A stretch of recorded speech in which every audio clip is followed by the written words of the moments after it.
Good morning and welcome to Thought for the Day. And wherever you're watching from, I wonder whether you experienced any thunderstorms last night. So we're looking at the forecast of possible thunderstorms in the area. I do probably my usual thing, which is to go, yeah, but they always say that and they don't happen. And then they did. Boy, how they did in the night. Waking up to thunderstorms, which must have been right overhead. I don't know if you've ever done that thing where you get the flash of lightning and you count, and I think it's about 5 seconds for every mile, 4 or 5 seconds for every mile that the thunderstorm is away, the gap between the flash and the thunder.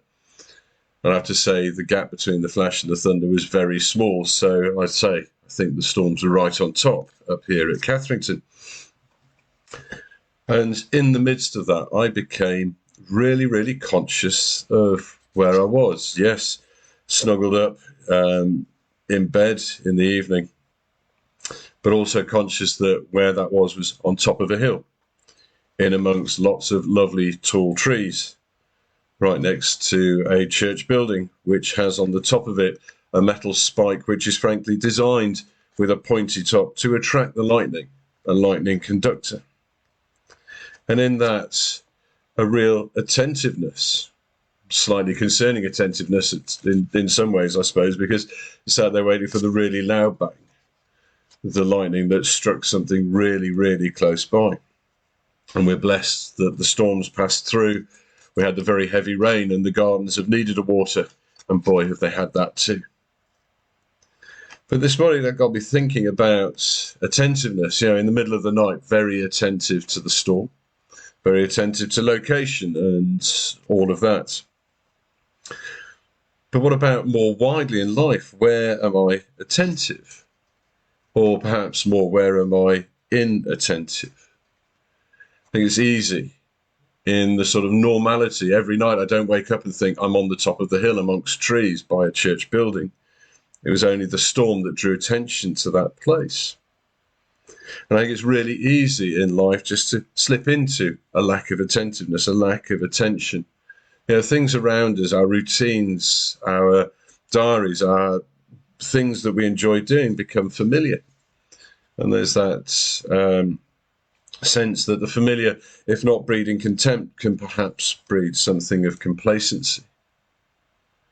There are so many blessings around us, and I wonder how many we miss because we are just absorbed in the mundanity of going through what we've done before and before that and before that again.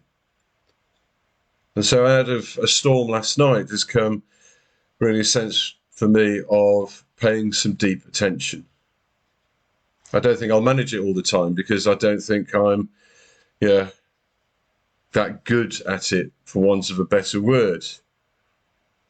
But I hope that I don't have to wait to the next thunderstorm to have moments of real deep attentiveness, but that I can fit them into my own life. How about you?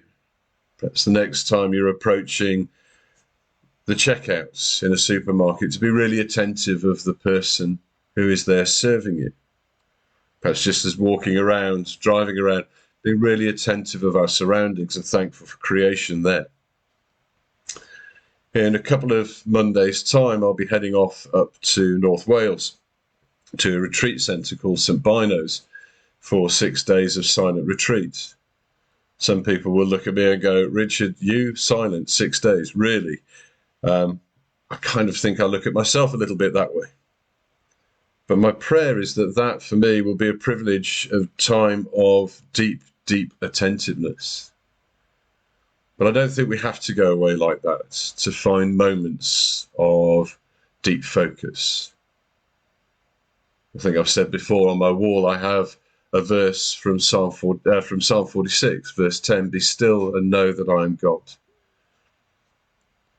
Can we try to find some moments today and this week of stillness, of real attentiveness, of waiting and hearing what God is saying to us? That whisper of love into each of our lives, to pour into our lives and to pour out from our lives to those around us. I pray we have a week which is filled with moments that capture our hearts and capture our attentions. And that in that we will grow as followers of Jesus, or that we'll encounter Jesus ourselves for the first time. But have a great, blessed week.